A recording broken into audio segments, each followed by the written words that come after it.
Welcome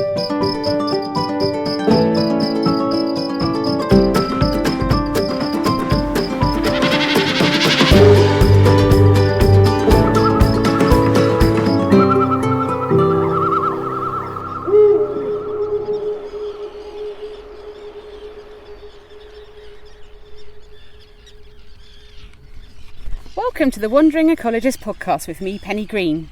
Celebrating positive nature conservation news, one story, one friendship, one wild place at a time. Today I'm down on the Sussex coast with my good friend Pete Hughes, who is ecologist for the Chichester Harbour Conservancy. Good to see you, Pete. Hi. How are you doing on this fine June morning? I'm doing very well, thank you. This is so lovely. It is good. We're in a good place. We are, and we're surrounded by some good sounds. So as listeners can probably hear, we're next to a very noisy seabird colony. Pete, can you tell us what birds we can hear? So the main things you can hear right now are common terns and black-headed gulls. Fantastic. And they're all kicking off a bit because we've sort of come down to sit. We're not too close to them, but we're close enough that they're being wary. Yeah, there's a few birds coming and mobbing us, but they're settled down. They're okay with us being here, and they're being a bit noisy. But then terns and gulls, when they're breeding, are noisy. That is a thing they do very well. It's quite an evocative sound as well, isn't it? It's lovely. Yeah, it's a lovely thing. That cree of the common terns, it really sort of high pitched, is just so great to hear when they're knocking around the breeding sites.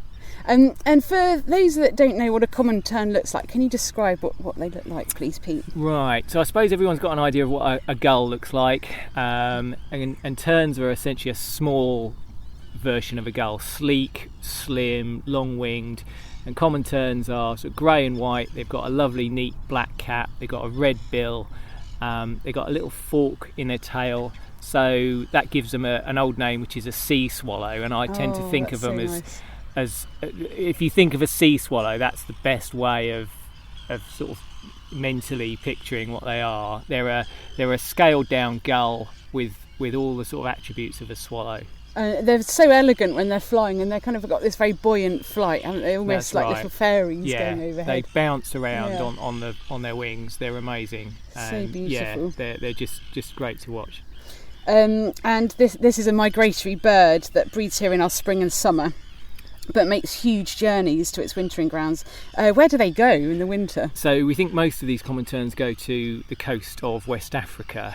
So we're not entirely sure when all of them obviously go, but there are ring recoveries from West Africa, sort of Senegal, Côte d'Ivoire, that sort of area of central West Africa, which is pretty crazy. That is an epic journey. That's like many thousands of miles. Yes, it's extraordinary. And they arrive back from their wintering grounds here. They arrive early April, and they start breeding with us in sort of the beginning of May. Most of the rafts here, the egg laying was around the 14th, 15th of May, which is pretty good for us, pretty normal for us here. So they make a quick recovery from their long migration. They're just feeding up, getting into breeding condition, and then getting on with it. Yeah, they start laying eggs not long really after they arrive, which is another sort of crazy thing to think about really after that journey. But seabirds can feed on the way, so they're not like land birds so much. But they arrive. They find our rafts and they just go straight for it. So good. And so why don't they stay here all year round? Why are they migrating in the winter?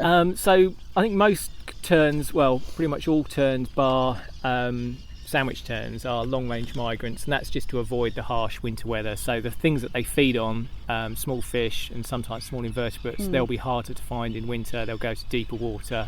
There's obviously lots of rain and winds that will make hunting harder. So they avoid the nasty weather, the cold conditions, and the lack of food. I don't blame them. No, it's fair. It's completely fair. I mean, when you put it like that, it's like, I get it. I get it. I'm always up for a winter movement, for sure. And obviously we've got the black-headed gulls here as well, and I imagine a lot of people know what a black-headed gull looks like, but again, could you describe what they look like, please? So black-headed gulls are the really common small gull that we have in the UK, and they're here year-round. And they have they're called black-headed gulls, but technically they have a brown it's like chocolatey coloured, isn't it? It's a very dark brown hood that they have in the summer, and they have sort of dark red bill and dark red legs. We're being buzzed. We're being told off. It's okay, we're friendly. So yeah, and the black-headed gulls, they kind of lose their brown head in the winter. It becomes a little smudge behind the eye, but in the summer they're lovely birds. They're really lovely things to look at. They're quite cheeky looking, aren't they? I like them. Yeah. And they have a slightly better press than the herring gull, Yes. which is everyone sort of thinks of as they beating up kids and stealing For their ice creams and all that kind of thing. So black-headed gulls are sort of a bit kinder, if you like, on the in the PR world. They get a better press than herring gulls. But yeah, black-headed gulls breed along the Solent coast in quite a few big colonies, and some of them are really big, several thousand pairs. Wow. And here we've got black-headed gulls breeding on our rafts. We've got this year we've got about 28 nests, I think, on the last count on these 4 rafts, and a couple of years ago we had up to 130 nests on these rafts. So wow, they've fluctuated a bit on the rafts, but they're doing well around here. So that's the interesting thing about where we are today. Can you tell us a bit about the land we're on, but also what we're looking at? Because these birds wouldn't be nesting here if it wasn't for some rather innovative human intervention. So what are we looking at? Yeah, so we're looking at what we call Thorny Great Deep, which is a channel, a semi-tidal channel, kind of like a lagoon really, that separates Thorny Island from the rest of Sussex really. And the actual deep and the land beyond is owned by the Ministry of Defence, so it's an army base, and the army kindly let us use this bit of water to deploy some tern rafts, and those are nesting rafts. Those are just platforms made out of dock cubes, so modular dock cubes that you can build all kinds of things out of, pontoons and so on, and we've used them to build rafts out of, and we put a wooden frame around them and cover them in shingle, and the common terns and the black-headed gulls think that's just great. So we deploy them each spring on this bit of water, and they this is the 7th year we've put tern rafts, nesting rafts out here, and they've been monumentally successful. That is such good news, and when you see sort of quite quick results like that, you're like, wow, that you kind of dream of that kind of result, don't you? But you never expect it. No, you never completely predict wildlife. No. Our first raft was a bit of a, I didn't know what was quite going to happen. The first raft was actually funded by the Sussex Ornithological Society, and we built it ourselves, and they paid for the materials, and we built it. And I said, look, it might work, we don't know. I mean, tern rafts are used quite widely in different parts of the UK with good success, but you never quite know what's going to happen. And that first year we had 9 pairs of common terns on it. They found it within, I think, 48 hours. Wow. And they bred very successfully. Those nine first pairs, they raised 20 young, I think. Gosh, that's a pretty impressive success rate, isn't it? Which is really good success. Build it and they will come. That's right. Fantastic. And it just shows that if you give them a secure nesting site, the common terns are away really.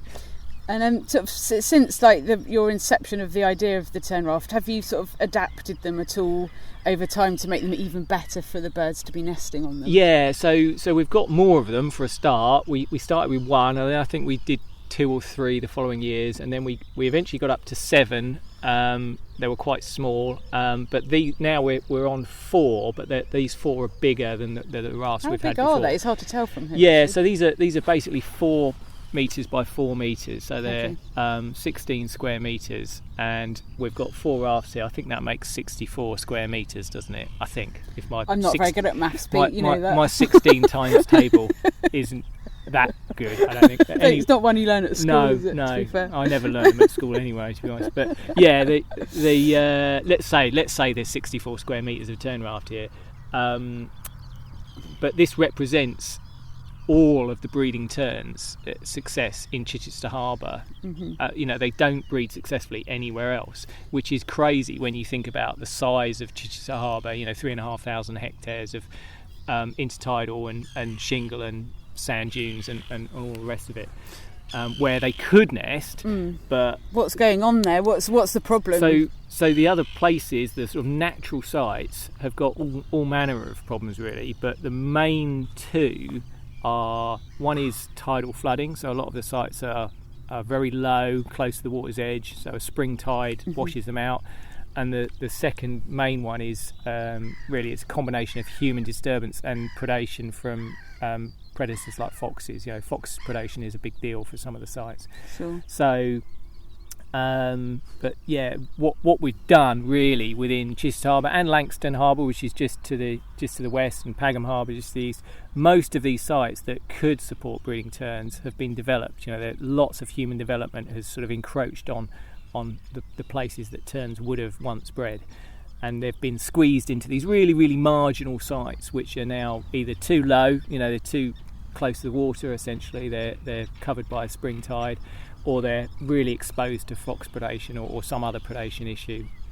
So yeah, we've kind of pushed them into all these places that are really, really marginal and just not viable, and what we're left with is trying to supply nesting rafts like this that give them a space where they're not affected by tidal flooding, predators and so on. And disturbance. And another thing to think about is like changing climate a problem, and like the more kind of dynamic weather systems that we're having. Those big storms that we're getting. We've got one due this evening, haven't we? Yeah. They must have an effect as well. Yeah, so climate change, sea level rise, that's sort of impinged upon all of these coastal habitats in one way or another.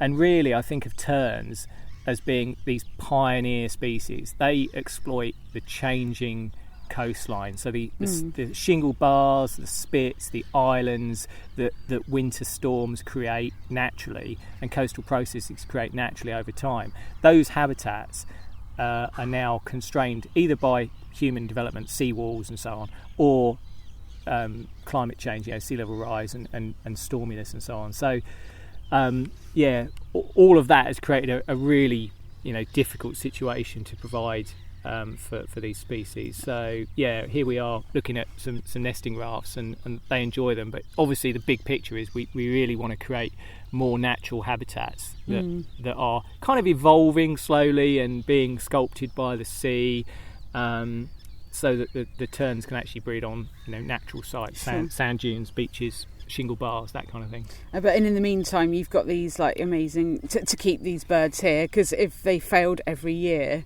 for the next 5 years whilst you're finding a solution, exactly, they might not return. Yeah, for sure. So fixing those long-term coastal process type scenarios and the bird islands that perhaps would evolve naturally. Getting told off again. Get out of it. We're talking about helping you. Yeah, it'd be nice. So anyway, where was I? So fixing those long-term issues around habitat quality in intertidal habitats or coastal environments, those can take a long time because we've done so many things to change those habitats. This is basically a provision, if you like, to get them through a few years, hopefully. It's like a sticky plaster for now, isn't it? Yeah, I'm sure we'll be talking about tern rafts in many years to come, and I'm sure there'll be other developments and other sites where tern rafts will be the right thing to do, but it's not necessarily the very long-term solution for everything. Sure. And I really like one of the ways that you're attracting these birds to the rafts. You're using rather a novel way of pulling them in, aren't you? Yeah, so when you put these rafts out, nowadays the common terns certainly seem to just exactly recognise what they are and they home in. But early on we used decoys, and we had actually 3D printed decoys for these rafts, and they were painted by some of the kids that come to our education visits. Oh, that's lovely. And they were actually 3D printed by a staff member who happened to have a 3D printer, so that was quite handy. I like the fact you're embracing technology in this as well. This is really good. And the other thing we've done on other sites, we've used the 3D printed decoys for little terns, and we've also used some sort of model raft decoy, some common tern decoys for the rafts. And the idea is to give the birds a cue for where they're supposed to nest, just to make that initial kind of hey, come over here, have a look, come and inspect this place, it might be good. They're definitely a tool that we can use in future when we create good habitat. just to initially make the birds sort of look down and think, oh, okay, I'll go and investigate that. And you can then back it up with a sound lure, essentially an MP3 player that you can play the call of the bird in there. And we've used that with common terns and little terns now. Brilliant. And the little terns have yet to take the hint, but the common terns are very adaptable and seem to like what we're doing. So good. So we've got this amazing sort of positive, successful project, but it hasn't been without its challenges, though. What problems have you faced over the years? So, with this, I think this is our 7th year of tern rafts. One year we had a huge storm in May, which created a bit of a problem, and that taught us quite a lot about how to moor the rafts and how to fix them. Okay. So one of the rafts got damaged badly by a big storm. We had sort of 48 hours of really strong winds one May, which is a problem. But that's we now know what we're doing properly there. But the main thing that's been causing us problems, and really tragically the last couple of years, has been the arrival of highly pathogenic avian flu. Yeah, and that's been a problem across the board, isn't it, for a load of different species? Lots of different species and quite a lot of seabird species. Yes. And that in 2023 we had a lot of birds dying on or around the rafts from the avian flu, and that impacted both the black-headed gulls and the common terns. And we're not sure really how many adults it killed, but it more or less finished the breeding season. There were only a very few birds fledged from the raft that year. So it clearly had a huge impact on the number of young they produced, but also the adults that were present too. And that must have been such a heartbreaking thing for you guys to see, because we talk about avian flu and it's kind of, it's not always visible to us, is it? It's kind of over there somewhere, and we know it's terrible, but we don't see it. But to actually see it with your own eyes must have been quite horrible. It was a horrible season, and the one of the really terrible things about it is that there's absolutely zero you can do about it. You just have to let it run its course. There's no way you can rehabilitate the birds or help them out or do anything really. All we did that year was we just lowered the amount of monitoring we were doing on the rafts here, so we didn't visit the rafts at all. We just let the birds get on with it and observe them from a distance. We didn't want to disturb any birds that were sick or still breeding successfully maybe, and spread them around, flush them off the rafts. So we just stayed away pretty much and tried to assess from a distance what was happening. And at the end of the season we then obviously took the rafts in, cleaned them down properly, and removed any corpses that we found. So it was hard to see that happening, but the following year, so 2024, we still had nearly 30 pairs I think of common terns back on the raft, so that was really encouraging. Brilliant. So they've had a bit of a bounce back then. So it feels like avian flu's kind of subsiding. We don't see any impacts this year certainly, and I think it must have had we think it might have killed 30 to even 50% of the adults, and that's an incredible number really. It is, isn't it? In the area, we don't know, but it certainly had a huge impact on a couple of other nearby tern and gull colonies. And so, it's clearly killed a lot of adults, and we just hope that the adults now that are here are immune, or have a decent level of immunity, and they carry on breeding successfully, and the population comes back.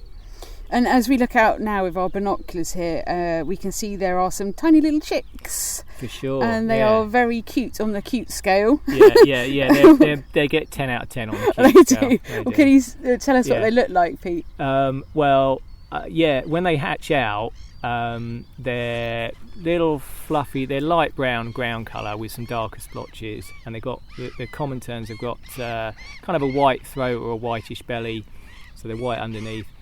And that's a bit of aggro going on up here. Tern telling a gull off. Go on, chase it away. We've had a crow being chased off a minute ago as well.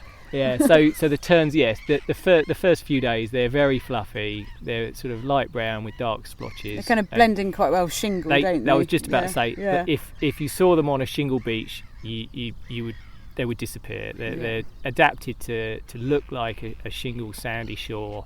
So if a predator comes, they can basically put their heads down and hide. But within the hatching here started last week, just over a week ago. So the oldest chicks on the raft now are 8, maybe 9 days old, I think. and they grow really fast.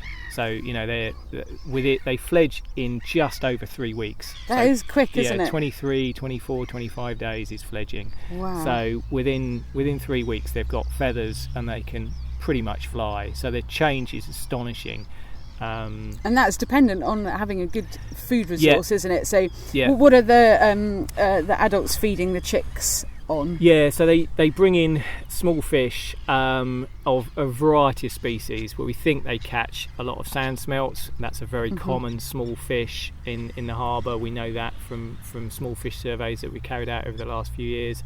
So they grow to a few centimetres long, the sand smelts, but they bring in juveniles of many other species: mullet, bass, occasionally you see flatfish, occasionally bream species, and herrings, sprats, that kind of thing. No, it has to be quite small, doesn't it? So they swallow them whole. That's right. Yeah, they don't regurgitate for them. They're literally just feeding them there's the no actual fish. Yeah, there's no chewing. There's no pulling apart. They haven't got any means to. Not like a bird of prey, can tear things up. The adult brings in a small fish of a few centimetres long, hands it to the chick, and the chick just grabs it and says, "All right, I'll deal with this."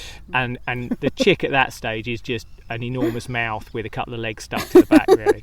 And if it can get it down, it will. And it's extraordinary how big a tiny chick can, how big a fish a tiny chick can eat. I bet you've seen some good stuff on the camera. We have seen one of the species we didn't mention actually just now. Sand eels get brought in. Now, sand eels are often cited as a really major food source for many terns, and they do bring in sand eels here, but we don't see that many, as far as I can tell. It's not a huge percentage of the diet. But one of the bits of footage I took last year on a trail camera was a sand eel. I'm sure it was twice the length of the chick. I'm sure it was just crazy. And you just think, well, that's not going to go down, that chick. And the chick just sat there and just sort of somehow managed to get it down. Yeah. A bit of spaghetti. Yeah. And so how much are they eating a day? How many little fish are they eating in a day? I don't know how many, but you see, many dozens of food deliveries per day, probably per pair. So once the chicks are a few days old, both parents will be foraging. So initially it's just mainly one, the male will do most of the foraging. But once they're a few days old, both male and female will be foraging, and they're bringing in fish, all day, every day. So it's a pretty incredible thing to see. And each pair will lay, usually they'll lay 3 eggs. Okay. And not all of those 3 are likely to survive. It's quite normal for 1 or 2 of them to not survive. But if each pair raises 1 chick, that's an incredible result, really. Yeah, so it's kind of replacing one of them, isn't it? Basically. Yeah. But the chicks just sit there, wait for the mum and dad to bring in the food, and beg very noisily, hopping around often with great energy, charging around the raft, waiting for an adult to stuff something down their throat. And as soon as they're full, they just go and sit under one of the shelters or sit in the corner of the raft and wait for a bit and digest. Yeah. And you've been carrying out fish surveys here, specifically to look at what the tern food resources look like. What have you learnt from those surveys? We've learnt, Sussex IFCA, Inshore Fisheries Conservation Authority, and ourselves, and now the Solent Seascape Project with Portsmouth Uni. We've been doing these fish surveys for many years now, not annually, but usually at least every other year. And what have I learnt? Fish surveys are quite tricky to carry out, and also to work out what fish populations are like, because they're one tiny survey on an enormous area of intertidal is difficult to kind of extrapolate the information from that. But we've found lots of sand smelts, lots of young bass, lots of young mullet. Occasionally you see various gobies, different goby species, cool. Which excited carrying crow. Yeah, alarming crow. Something to see off. That's quite an unusual thing to hear, an alarming one. Yeah.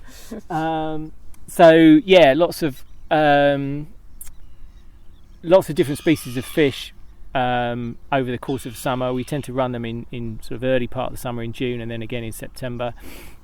And they are a good way of assessing the presence and absence of different fish populations and what might be available for terns in the sort of near shore habitats that we have around here.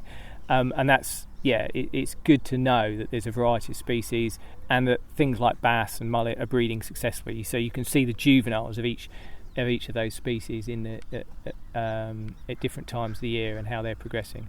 So it gives us a real insight really into the presence and absence of different species rather than perhaps the overall population. But one of the striking things I think about the tern population here is that they don't ever seem to run out of food. So there are some sites along the south coast and the east coast where tern populations have suffered apparently due to not enough food. Wow, and really? And the common terns here seem to bring in plenty food. If they hatch their eggs, the fledging success is actually here is really good, which suggests that they've got enough food to be going on with, and they're raising quite a lot of chicks every year, and there doesn't appear to be a point in which they really struggle for foraging. So that in itself is very good news.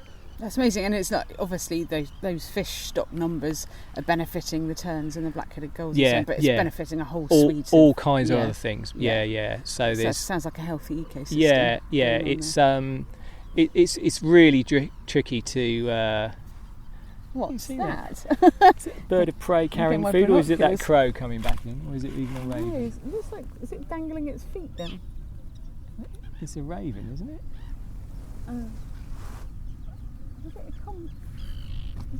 Very tatty crow. Crow being more, but it had his feet dangling down like it was carrying something. Yeah, that's what I thought. Oh, that's a bit of a distraction. It's a strange thing to see. I can't even tell a raven from a carrying crow. It was flying very strangely, to be fair. Yeah. I thought it was as well, actually. Oh, there's another one coming down. Yeah. Oh, interesting. Yeah. You never know what you're going to see. So, okay, you've got 4 rafts now. They've been super successful. You've seen an increase in sort of usage and so on. So it's been really amazing. So on the back of this, do you have plans for sort of more rafts as they have been so successful? Yeah, in a word, yes. It's tricky. So these currently these 4 rafts have been they were funded by a project a couple of years ago, Green Recovery Fund project, and these are really well built, professionally built rafts. And they are obviously bigger than our previous versions, and we've got a great setup here. We've got a live camera which is funded by Friends of Chichester Harbour, and the rafts are very, very well used. I think if you put more rafts out, they would be well used as well.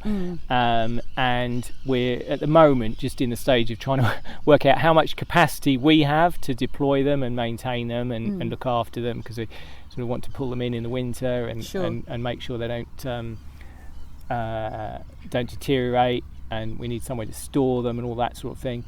And that's all a lot of work for a small organisation like ourselves. But I think, yes, if we can expand the site here to maybe 6 or 8 rafts in the future, that would be amazing. And we're also looking for sort of other venues within and around the harbour where we might be able to deploy them, because I think my take is always that we need more sites. Sure, spread your bets a bit on that exactly. one. And one of the limiting factors on seabirds is probably how far they have to go to catch their food. And this is the site we're on here is quite central to a lot of the harbour. But I'm sure if you put a raft or created a nesting colony somewhere else in one of the outlying parts of the harbour, that they would be able to forage better offshore, for instance, or in one of the channels that's remote from here. So we're always trying to work out how many different colonies we'd be able to create in the future and different sites, either through rafts or through bird islands, habitat creation schemes. And how are these rafts funded? I guess they're relatively cheap to set up. Once we've bought them, and each raft cost over $4,000. Okay. So there's a lot of money tied up in this.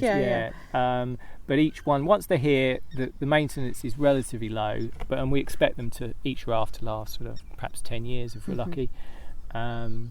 And these ones have been here now 2 years. I think this is their 3rd year, and they've been amazingly successful, and they certainly sort of you get a lot of bang for your buck. Yeah, as that's they so say. good, isn't it? Yeah, when you can see the success of it, it's amazing. And within the context of other tern populations within the harbour are doing so badly, these really are crucial. So we know this is going really well for the common terns here, and earlier on you mentioned the little tern at Chichester. So you have little tern here, and you have sandwich tern as well. And do they need any help? Do they breed here? They just they're hanging on. Well, so sandwich terns, the main colonies of sandwich terns in the last few years have been in Langstone Harbour, so just to the west of us, and Pagham Harbour, just to the east. And there isn't really a suitable site for sandwich terns in Chichester Harbour currently. And they tend to nest in quite big colonies, and those colonies sometimes just randomly move from one place to another. But at the moment, there's not a site that's I think will support sandwich terns successfully in Chichester Harbour without a significant amount of work. Little terns are a real worry because there's just a tiny number of little terns breeding in Langstone and Chichester and Pagham. So those three harbours at the eastern end of the Solent that support seabirds. And the little terns are really down to just a few pairs, 15, 20, 25 pairs over the whole. And they move around quite a lot. They can be quite fickle. Yeah, they can move from one place to another. They're really prone to predation because they're small. They get predated by other gulls quite easily. They get basically bullied off all the other sites because they're small. So when all the seabirds are losing ground against the tide, against people, the little terns are the ones that lose. How small are they? They're pretty tiny. Yeah, they're only about sort of 2/3 the size of a common tern. So and they're really highly adapted to the sort of delta habitats I was talking about earlier, the shingle bars and the spits and so on. So they're really struggling, and they don't, as far as I know, nest on rafts, sort of artificial sites within the UK, but we are trying to persuade them to do something like that, because that would solve a lot of problems, at least in the short term. And so this is such an amazing site here, and the great news is that we can enjoy the daily comings and goings of the terns and the black-headed gulls here on the raft by tuning into Tern TV. Tern TV, yeah. Where can people find this? So that's a live stream that's funded by the Friends of Chichester Harbour, and it's on our YouTube, Chichester Harbour Conservancy website, and it's also on our YouTube channel, the Chichester Harbour Conservancy YouTube channel. So there's a lot of good other information and stuff, I think is probably the way I would put it, on the YouTube channel.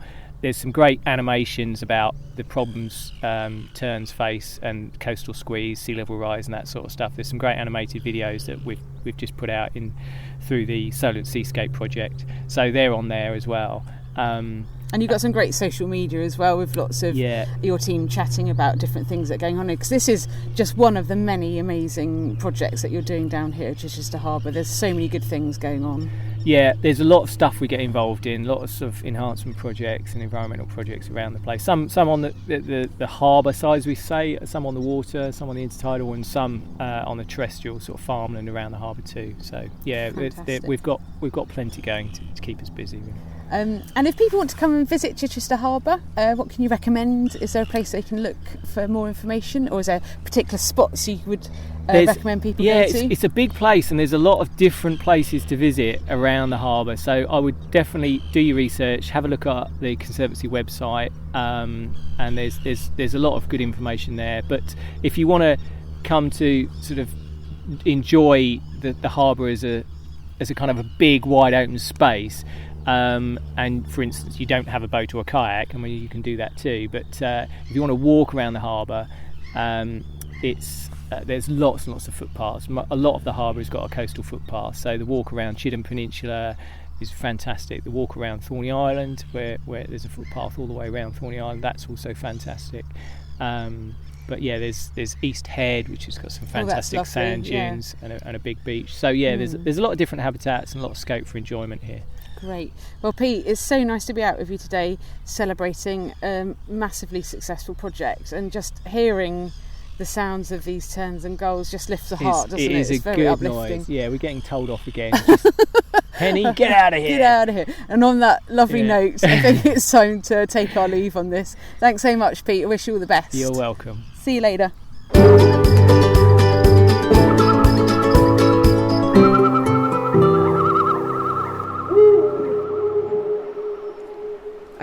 hope you enjoyed this episode, learning all about common terns with the fantastic Pete Hughes. Thanks, Pete. I loved hanging out on your patch with you and hearing about this amazing project that you've been so dedicated to. Many thanks also go to Matt Davidson for the super music, Katie Bolton for the fab artwork, and Ian Bunn for his epic editing skills. Tune in again soon when I'll be having more wildlife adventures with friends. In the meantime, make sure you get outside with a friend to share some wildlife adventures too.